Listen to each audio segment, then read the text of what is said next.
Chairman باری پور town Humayun Muhammad Khan آج پہنچے افطار ڈنر میں۔ جی ہاں، پاکستان پیپلز پارٹی کے صدر اور ضلع کیماڑی کے معاون خصوصی وزیر اعلیٰ سندھ لیاقت علی اسکانی، یعنی کہ ان کے مشیر جو تھے، خصوصی معاون وزیر اعلیٰ کے لیاقت علی اسکانی، سیکرٹری اطلاعات سید افتخار حسین شاہ کی دعوت پر اور یقینی طور پر گلشن مزدور میں ہونے والی اس افطار ڈنر کی پارٹی میں ہمایوں محمد خان پہنچے اور وہاں پر بھی پھر ساری چیزیں تو ڈسکس ہوئیں، لیکن ہوگا ماری پور ٹاؤن کے عوامی خدمت کے کام۔ اس موقع پر چیئرمین ہمایوں محمد خان نے تفصیلی طور پر ان کو آگاہ کیا اور بتایا کہ وہ کوشش کر رہے ہیں کہ اہلیان ماری پور ٹاؤن کو سہولیات کی فراہمی کے لیے وزیر اعلیٰ سندھ اور میئر کراچی دونوں سے اور کلک کے ذریعے کاموں کو انجام دہی کر کے ماری پور ٹاؤن کو ماڈل ٹاؤن بنائیں۔ ہمایوں محمد خان یقینی طور پر تقریب افطار ڈنر کی ہو یا ملن کی سازی کی ہو، کسی کی بھی ہو، ان کی کوشش صرف ایک ہی ہوتی ہے کہ وہ افطار ڈنر میں جائے یا کہیں بھی جائے، اہلیان ماری پور ٹاؤن کا مقدمہ رکھتے ہیں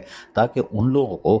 بلدیاتی سہولتوں کی فراہمی کو کس طرح یقینی بنایا جا سکتا ہے کم سے کم وقت میں، یہ وہ اپنے ماضی کے تجربے کی بنیاد پر کرتے ہیں۔ یہی وجہ تھی کہ افطار ڈنر میں انہوں نے شرکت کی خصوصی دعوت پر، اور وہاں پر بھی انہوں نے اہلیان ماری پور ٹاؤن کی بلدیاتی سہولتوں کی فراہمی کا ہی تذکرہ کیا اور پاکستان پیپلز پارٹی کے چیئرمین بلاول بھٹو سرداری کا شکریہ ادا کیا، جن کی بدولت ماری پور ٹاؤن میں کام ہو رہے ہیں اور میئر کراچی بھی مدد کر رہے ہیں۔ عزیز عارف، KBS بلدیاتی نیوز، کراچی۔